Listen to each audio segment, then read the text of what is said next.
This is called the present moment. The present moment is the point of balance. That's where balance is now. God is where? Present moment. Now. So balance has to be here now. Not some future time, but now. And so we have a story. And that story has a lot of past and a lot of future. This is a sign of infinity. It goes on forever. Never ending story in your head. And you keep on waiting for one day when, but in fact the story carries on. Always carries on.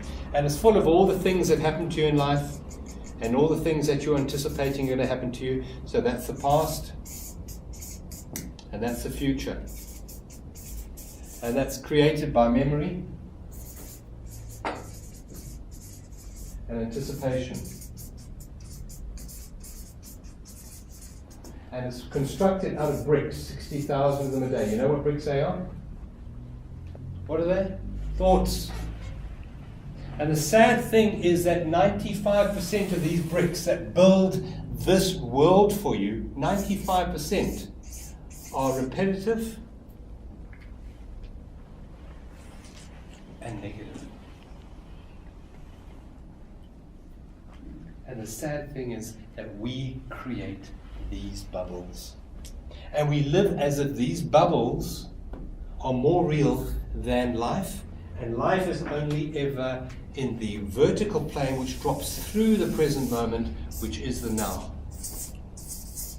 And in the now you find life, you find love, you find peace, you find joy, you find a whole lot of other things.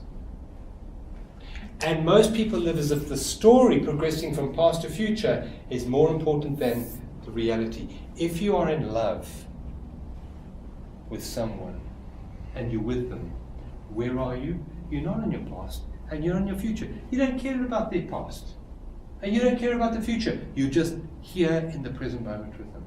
Yes or no? Yes. And you make the present moment more important than your story. And therefore, in that moment, you are in bliss. But very quickly, the mind comes in and obliterates this and creates another one of those. And what we do in relationship, and communication is all about relationships, so that's where it comes in with this training seminar, is you have you and you have the other. And initially what you find is you have this overlap and this sense of bliss between you. There's a sense of oneness. Our definition of love is a sense of oneness in your awareness. There's a sense of community, nothing separating you. But after a while you start having a threesome. Have any of you had threesomes? You all have. Because we create this, which is the relationship. And this relationship then becomes more important. We make this number one, we make the other number two, and we make ourselves stone last. Is that the label? Is that the label? That is the role, the identity, the mind-made vehicle that you have. So we're in a relationship now. You have to do this, you should do that, you ought to do that. All these conditions. You see, this was an unconditional state. There were no conditions. There was a sense of isness in this moment. But the moment you go into here, you start communicating in terms of the roles and the expectations. And you communicate through something that the mind has created with boundaries. It's certain conditions, it's a conditional state. And you no longer have direct communication anymore. You don't communicate through presence. You communicate through past and future. And that kills love. Because time is the biggest killer of love. So if you're going back to this diagram, time happens in this bubble and in that bubble. This narrow point over here is when it's called it's a collapse process here. There's no time. It's timelessness. It's eternity. That's where eternity is. Not that line going forever in the future. That is eternity. When you align yourself with isness, the present moment, you're in a state of eternity. and there's no time there. And that's where love comes in. When you're aligned to the present moment, your heart opens. And that's when you experience love. And the moment you make your story, or the story, more important than love, you are living in a world, a matrix of your own creation, and it is ruled by that energy we spoke about this morning called false evidence appearing real, which is fear. And when you're in this, you're driven by your ego, and you look outside you for your fulfillment. The ego is always looking outside itself for security, outside itself for love, outside itself for fulfillment. That chocolate cake, surely you've got to do it. Anybody than me now? And the moment you do that, you are robbing yourself of life. Because life is in the present moment. And the moment you take, for example, stimulants, you stimulate your brain rhythms. This, to be here now, the predominant brain rhythm of being here now is called theta. Anyone heard of theta? I'll go through that in a moment. The predominant brain rhythm of these two is alpha and beta. And this is your own creation, and this is God's creation. And we make our creation more important than God's creation, and therefore we have anger, and we have guilt, and we have depression, and we have anxiety. All of that happens because we are holding on to a world in our head that we've created, and we've made the world we've created more important than the world God created. Sorry, I used that word again. Now, to sin. Anyone know the word sin? What does sin mean? Do something wrong. Right, what do you say? Doing something wrong, yeah. Okay. Or something against your better judgment. I don't know. Have you ever sinned? Yes. Well, you were born into sin, weren't you? Eh? Well, here, let's just draw this for you.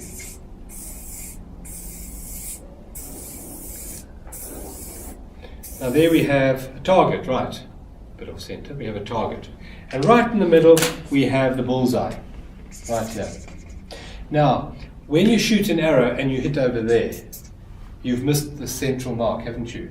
If you shoot another arrow and you hit there, you've missed the mark. This mark in the middle is presence. It's the now. It's the divine essence of presence, which is God. If you want to put a word to it, you have to put that word to it. When you think a thought, you are in a bubble of your own creation.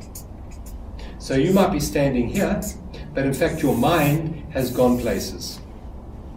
The word to sin means to miss the mark. That's the origin of the word sin. To miss the mark. The mark is presence, is reality, is isness, and you're missing it by being there and then.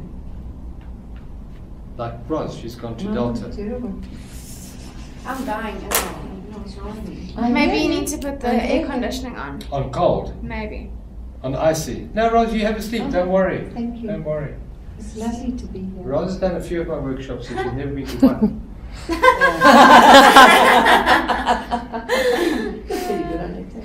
So now, what we do is we create in our awareness an attachment to something here in the past, or a projection into the future.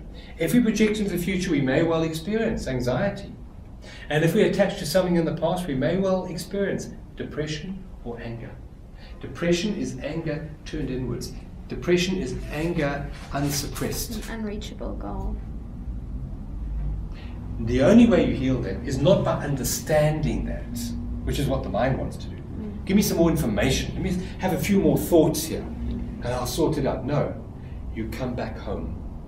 You come back to presence. The more presence you invite into your awareness, the more presence you invite into your awareness, the more you heal. All you have to do is invite it. And you can do it through some of the methods we've discussed. Reduce anxiety by taking sugar out of your body. Where does sugar take you? It takes you into your story. Breathing deeply brings you into the present moment. It's what yoga is, bringing you into the present moment. What else can we do to bring us into the present moment? Can you hear the hum of the air conditioner? No. Listen. Correct. Listening. If you're listening, you have to be present. Because how can you listen if you're in your past or your future? And so listening is such a powerful key to making you present, to bring you into alignment with life. And what did I call that? It's a very wise thing I said. Alignment with life is one with life, as against NEL, which is the cause of all disease, non-alignment with life. So it's wise to be aligned with life. So the fear and anxiety that you experience is due to you making the past more important than present, or making the future more powerful than present. Now, the truth is that your point of power, and this is probably the most important saying I'm going to give you, your point of power is in the present moment. I want you to remember that. Your point of power is in the present moment.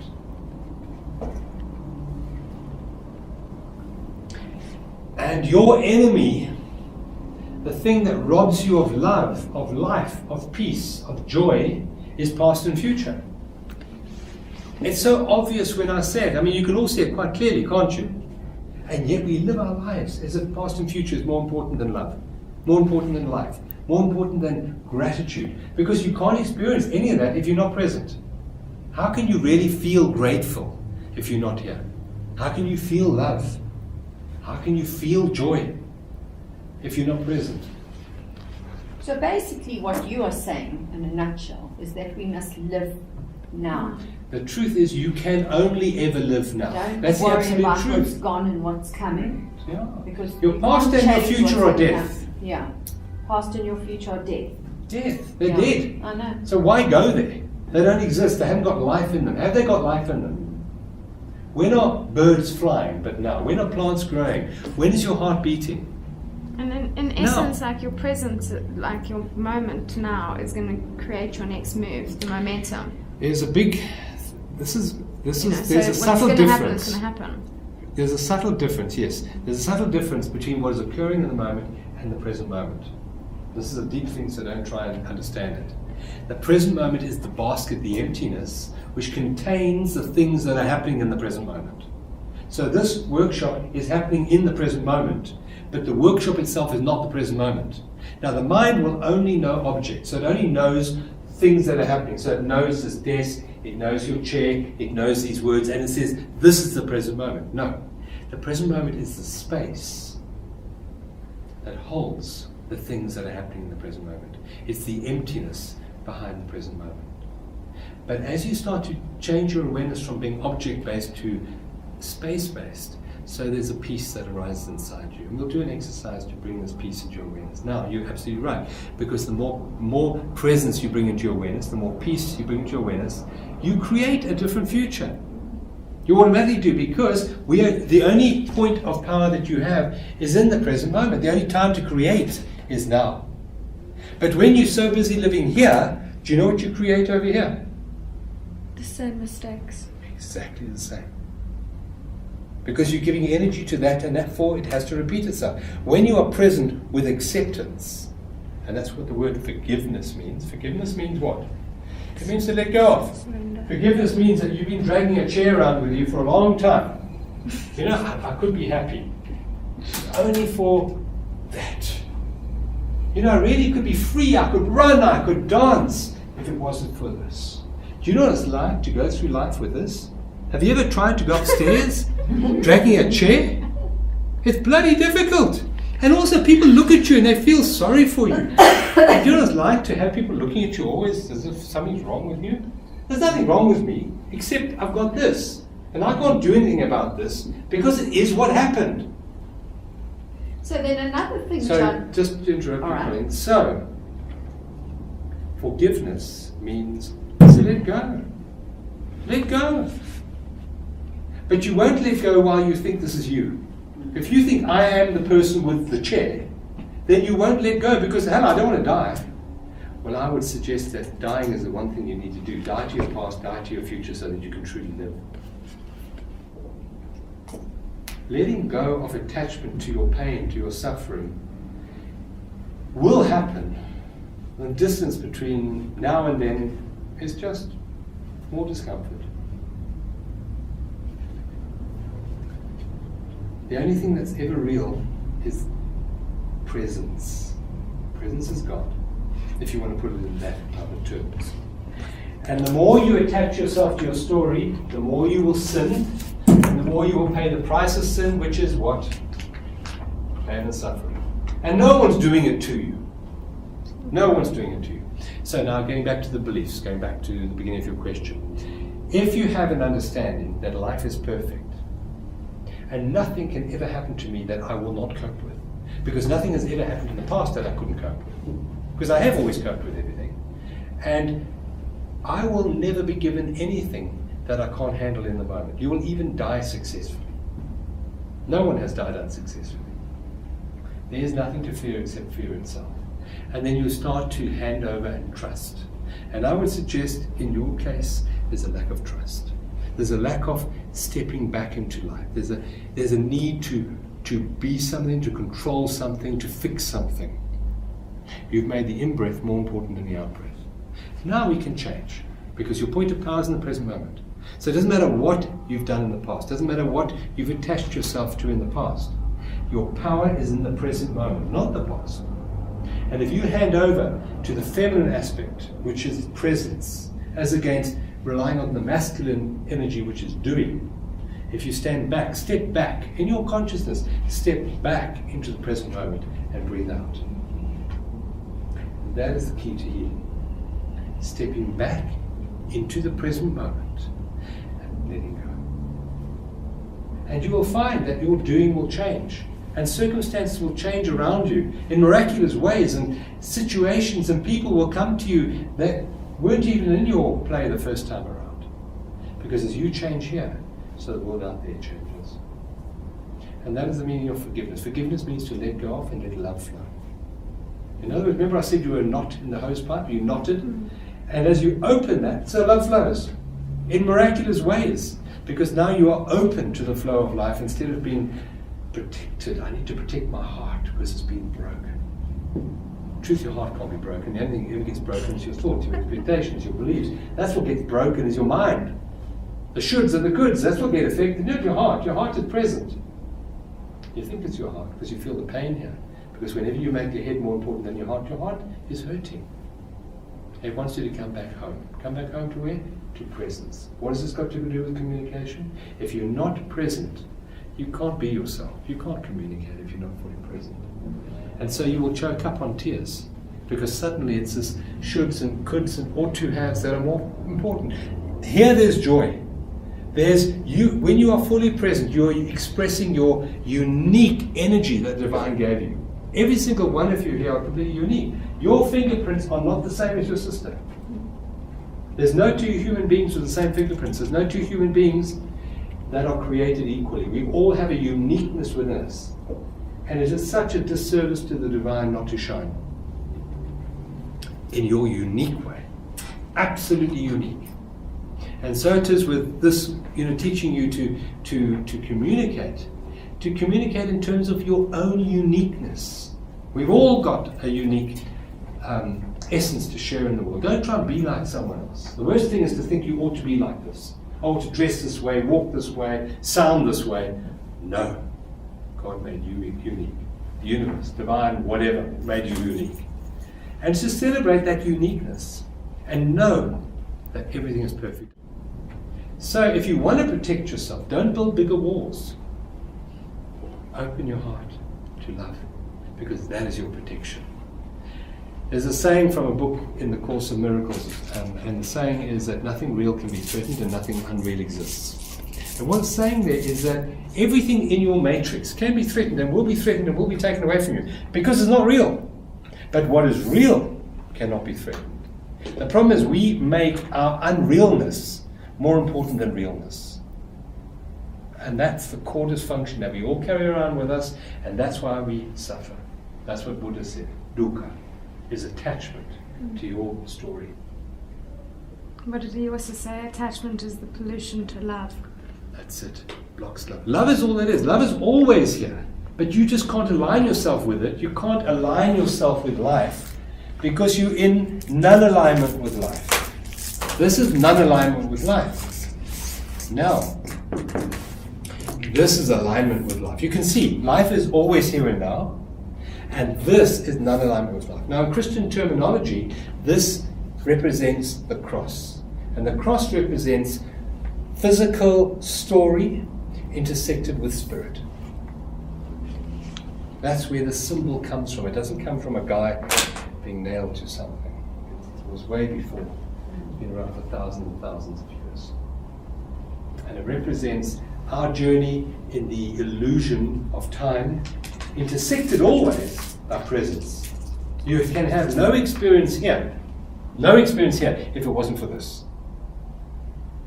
So that's your God journey, the theta line, though. This is theta. Yeah. This is reptilian brain.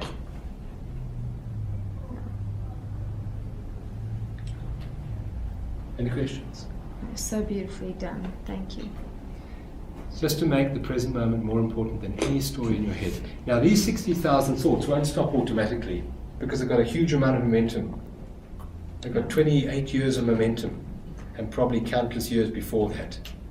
But to be patient with yourself. Infinite patience brings instant results. And slowly you won't be so attached to your story in your head. You won't be the story in your head which is perpetuated by the skinner of people around you. It's perpetuated by the media, perpetuated by all this nonsense in the world. That's the story. But you will choose not to be in it. You can still have it around you, but you just don't believe it anymore.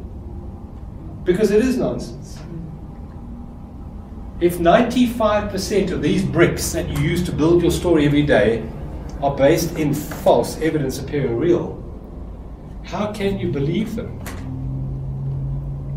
And there's a lot of neurological science behind what I'm saying.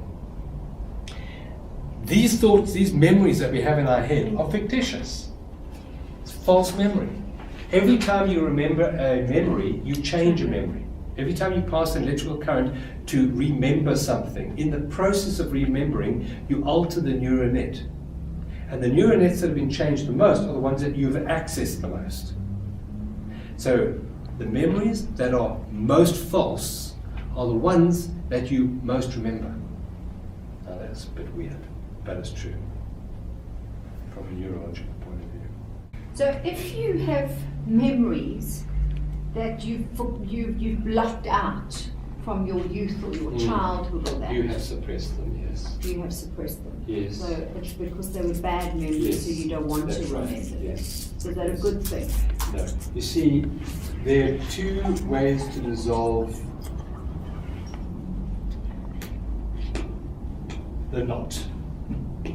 One of them is when the event happens to you at the time. Something bad happens and you get knotted. You say no to that moment.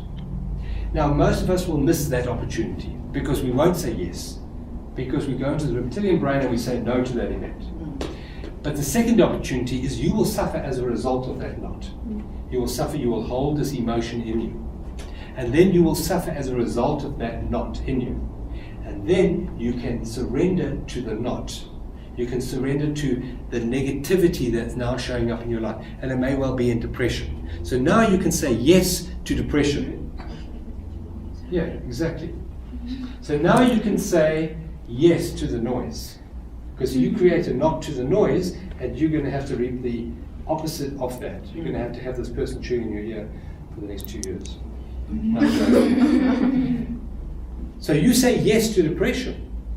You say yes to anxiety. Because anxiety, depression is a result of a previous no, which you can't sort out because that's a previous no. That knot was created over here. You can't sort this out. But in the present moment, you're experiencing depression or pain or anxiety. Right now, you're experiencing that. So the way to heal that is to say yes to this that I'm experiencing now. I am depressed. And I'm just going to sit here on this chair and be depressed. I'm just going to sit here. Sorry, folks. It's miserable. I'm just going to sit here and be miserable.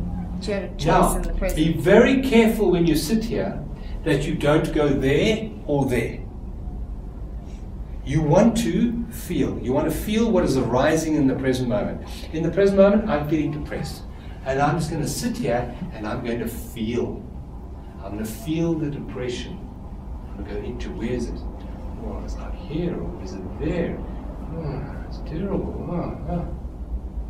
This is stupid. I'm not depressed at all. And it's gone. And it's gone forever. There was a medical doctor on one of our movies. It's a film called Hormone Truth, Hormone Lies. It's a woman talking about hormonal changes in the body and the imbalances that it brings to a lot of women. And when she went through menopause, she became extremely anxious. And she was on this heavy medication. And she knew the next step was psychiatric hospital. And she knows what happens there, and she didn't want to go in there. So she made the point to herself. She sat in the office, she came off all medication, and she said, I'm just going to be anxious. I want to feel what it feels like to be completely anxious. And she sat in her office and went through this anxiety. And within a few minutes, there was nothing there, because she let go of her story. And she allowed presence, and the anxiety was healed. So with, say, a repressed memory, if you then later on, normally with suppressed memories, it comes back when you're ready to deal with it, or it represents itself again, if I'm not mistaken. And then if you can, say you get to that point, do you then do that, sit down and let the memory come out and feel the memory? Isn't that what dangerous? No. There is no memory in presence. The only thing that concerns you is not the memory, it's the effect it's having on you now. The feeling. It's the effect. And the effect will be in an emotional imbalance, which will be anger or depression or resentment or a phobia or anything like that. It'll come out as that. Okay. You surrender to that, not to the event. Because the event's not here anymore. No, it's happened. But you're surrendering to that which you are holding on to, which is creating the anxiety, the depression. And you surrender to that, to what is real now in your body. Yeah. That's what you surrender to. The problem is the mind will come in and it'll say, yes, you've got a right to feel this because of that. If only they hadn't done that. If only this hadn't happened. If only I hadn't done that. And now what you're doing is you're creating a loop. Because now your thoughts create your emotions. Now instead of feeding the emotion, you're creating another thought, which feeds the emotion again, which embeds it further and further into your body. And that's the downward cycle. Okay. The way to break that downward cycle is you stop the head part. And when you sit here and you're feeling anxious or depressed, you come here, below the shoulders. The feeling is here, isn't it? This is where the feeling is. It's right here. And you come into the here-ness. You see, this part of your body is present. This part of the body is your matrix. So if you can disconnect this and just come into the body and feel the feeling. Right now, what is it? How does it feel to be depressed? It feels terrible. Or for example, you want to give up smoking. And you say, well, I'm going to feel what it feels like to crave nicotine right now. I'm not going to act on it. I'm going to feel it. Is it my liver that wants it? Liver?